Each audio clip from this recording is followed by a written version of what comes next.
Welcome to the sunny south of France. Today I'm in a wonderful house. It's not for sale. It's the house of one of our agents. Let's meet her. Hi, I'm Isabelle Gauthier and welcome to my house. We are in a village called Le Somail. It's on the Canal du Midi and it is considered as being the jewel because it's beautiful, it's picturesque, and yeah, it's a very dynamic village. So we love it here. We've built all of this during the COVID period, and we were thinking of one day we would come back to a time where we can host. So we've made a lot of space to be able to sit, eat together with friends and family. We've made a garden with local plants so that everything will flourish and survive with the heat, and we really love it. We've got a vegetable patch. Well, the interesting thing about the vegetable patch, and we also have edible flowers and herbs, is over here, because behind the windows there on the ground floor is actually a vegan cookery school. Anthony, that we'll meet a little bit later if we can find him, his niece is actually a vegan chef, and she decided to come to the south of France and now is teaching people how to do vegan on the Michelin level. It's phenomenal to have that in your house. It was so not like this when we came. There was one corridor and 4 small rooms, so we made a whole open space. This is, photographs of the work that has to happen, but also I want to show you this one. This is where we were just earlier on. Oh my God. This was the barn before we started there's the pool here now. Yes, the pool is there. Oh my God. Yeah, and all the openings that are now quite beautiful. And the work, I think. Yeah, the courtyard that we just front. passed. Yes. Well, we renovated a total of about 600 square meters because it's the house, it's the garage, it's the barn, and the garden was completely, as you can see, it was an open field before. So this is Anthony. Hi. Anthony, we're doing a video right now, and I'm with Cyril, and would love to actually have you join us for the interview. We can talk a little bit about the story of how you found Le Somail and this place. This is the head office of Legates Le Somail, and you will notice we're very high-tech. We have computers everywhere, and if you look behind, we have the Legates magazines. That's how we know we work for Legates. But most importantly, we have a map of where we work, and more specifically, where we work in which region. And more specifically, we have extremely detailed maps of exactly where we have all our properties. Every single thing you see in this house, other than the house itself, got renovated. In fact, I think there's only one electrical switch that remained, according to something.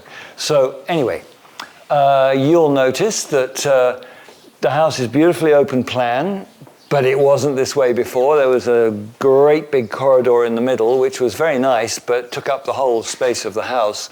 So we knocked out all the walls, and we thought we were knocking out walls that weren't load-bearing, because they certainly didn't look it. But then we found out that they were load-bearing, or a little bit anyway. So we've got some dirty great beams in here, great big 20-centimeter beams, and then we've got some 10-centimeter beams this side.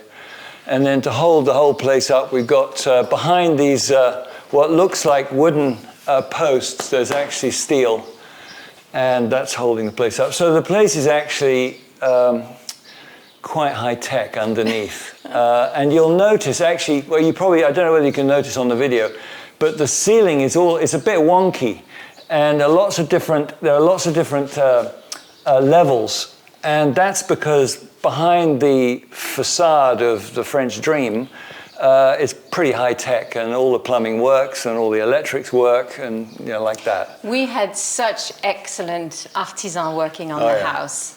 Excellent masons and plumbers, electrician, everybody was amazing. And it was quite a harmonious place. It was during COVID, and everybody worked full speed, well. and it was fantastic. Yeah, and in fact, the masons were here how long? 5.5 months. 5.5 months. Funnily enough, I bought the property through an agent that was working here who worked for a company called Legates. So that's how we knew about Legates. And and this property wasn't at all like it is now. But somehow we were able to see the potential.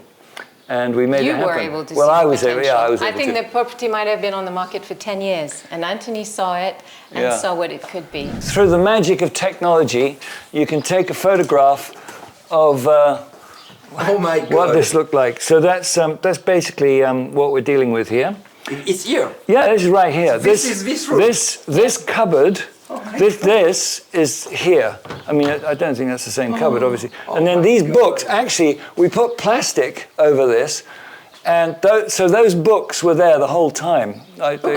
So anyway. Oh, they were there. Yeah, they were behind. There was my plastic. God, look at the results. Yeah. What is there? And this is the view looking that way. Oh, so this is Looking this way. Yeah. Oh my God. And that's when we knocked these walls down and suddenly found out that we better put some things up there instead to make it stay up. One thing we did on the ground floor is put travertin. I think it's very popular in this part of the world, and I think there is a good reason. Yeah. It's beautiful. Look, it's like a mosaic of different colors. These are the different shapes, and the different colors is because it's a natural material.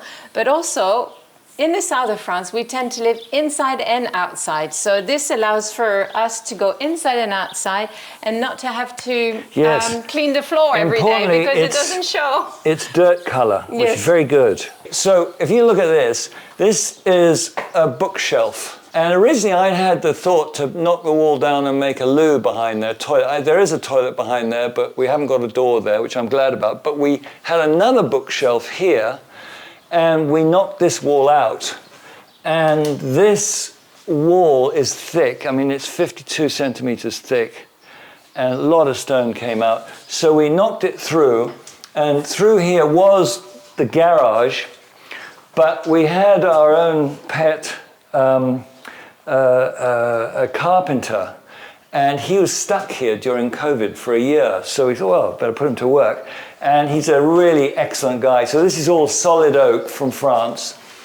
And so he made this beautiful sweeping stairway. Wide. But wide so that, the Queen can come or whatever, whatever. And anyway, you wouldn't want to come up a stairway like this and have it to be narrow, otherwise it's not nice. But it comes to this room, which definitely wasn't there before. This is what we call the Grand Salle. And I had in mind, well, it's a lovely place to live. It's actually especially nice. This is what it in was the winter. before. Yeah, that was what it was. So it didn't have a floor. This is 60 square meters. And then on top we've got, this comes from Saint-Pons. There's a mill up there, and we got the wood specially cut, and we brought it in through this window, and luckily we had an Irish guy working here who could bench press 165 kilograms, and he didn't mind marching up the ladder with it. This was a huge problem. So you got this kind of 60 and 65-year-olds watching. He's doing the work, and I'm upstairs taking the photograph. I was in the best position, I have to say. That was pretty difficult. And this has become one of our favorite rooms. Yeah. Because it's big, it's wide, it's got a lot of character, but you also feel actually held somehow. Yeah. So we really love. In the winter, we've got the fireplace. Yeah, it works and in very the well. summer, it's cool. It stays cool enough. So it's and then, fantastic. the other thing is that behind, do you like my art? Nice, huh? But behind, well, I haven't done it yet, but I want to get some kind of gizmo to lift it up. Hydraulics. But there's a big TV, so it's very good to have a movie night here. So basically, with this house and how much we appreciate it and other people appreciate, we can say that we've got a great experience on how to do a big renovation. Anthony, that's my great, I would say, secret tool, has the vision to actually transform any space that you can be in.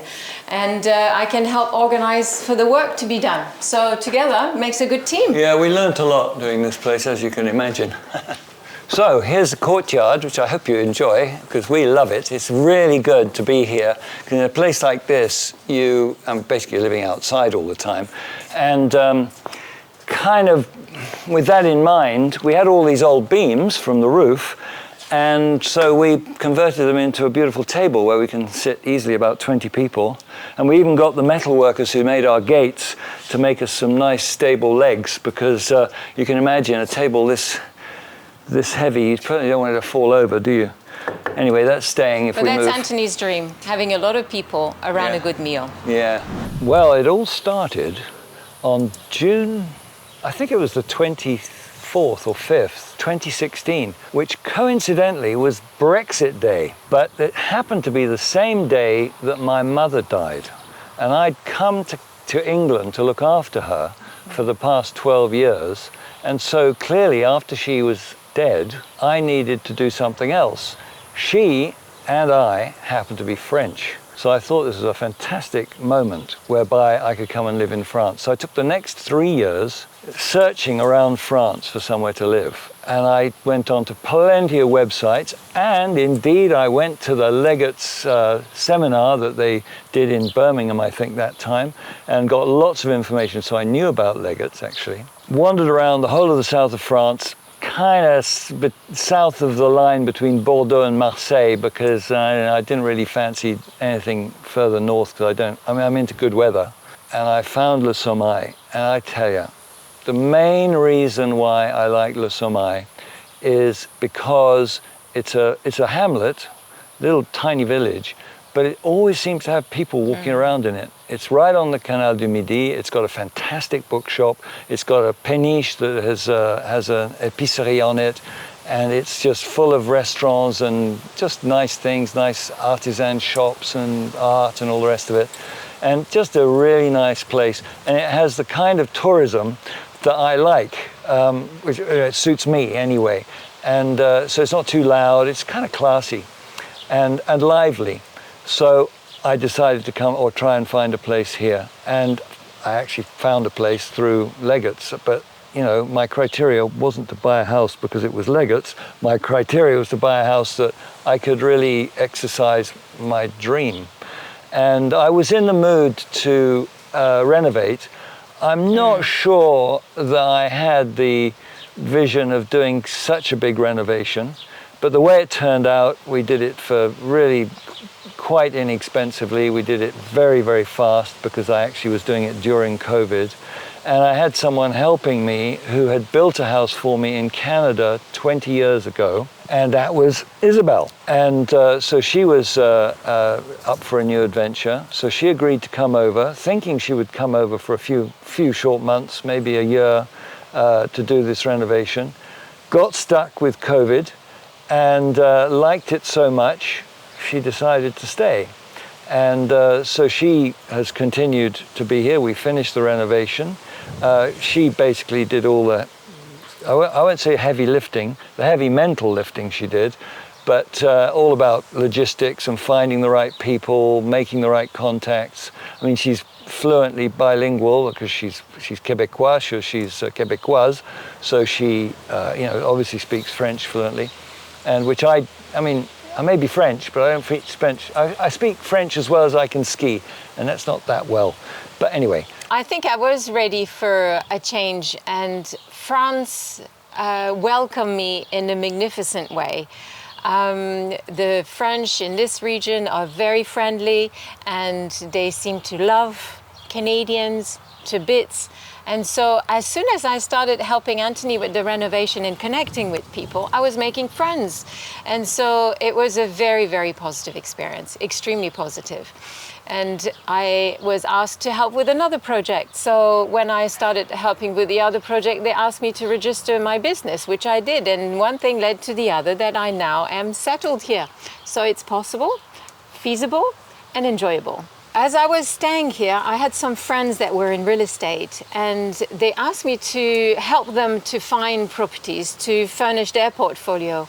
And I helped them, and I really found that it was something that was very natural to me. Never done that before, but I thought, let's give it a try. So I gave it a try and I loved it. And when I decided to do it seriously, I wanted to join a company that had a good structure. And Anthony's experience with Legates was very positive. He knew that they had the background information to help foreigners come into France.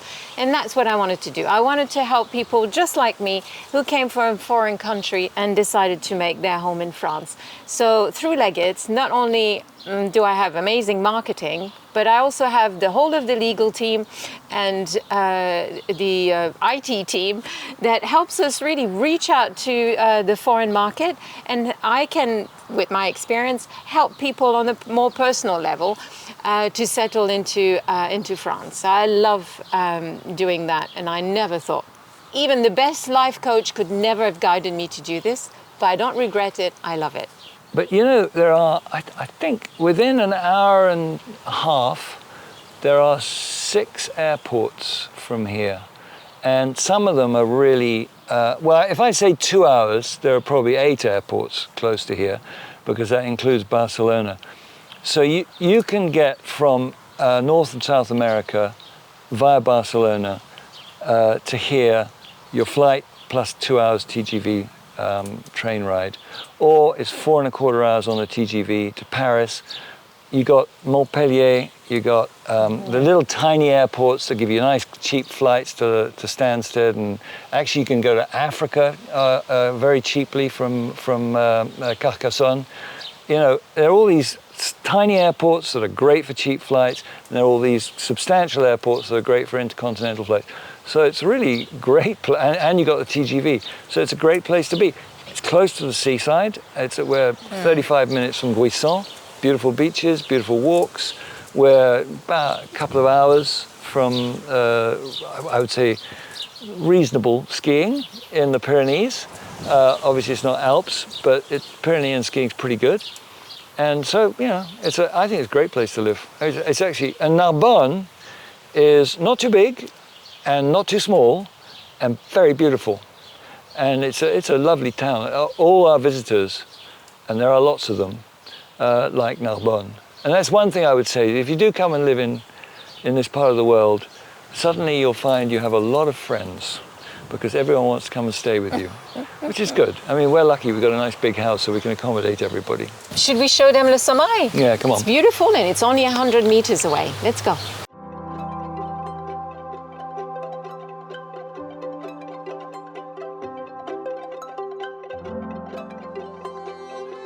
And here you have the best bed and breakfast, and the owners are delightful, from Belgium, speaking 7 languages. They host all the cyclists that come through Le Somail. There's also another restaurant over here and another on this side.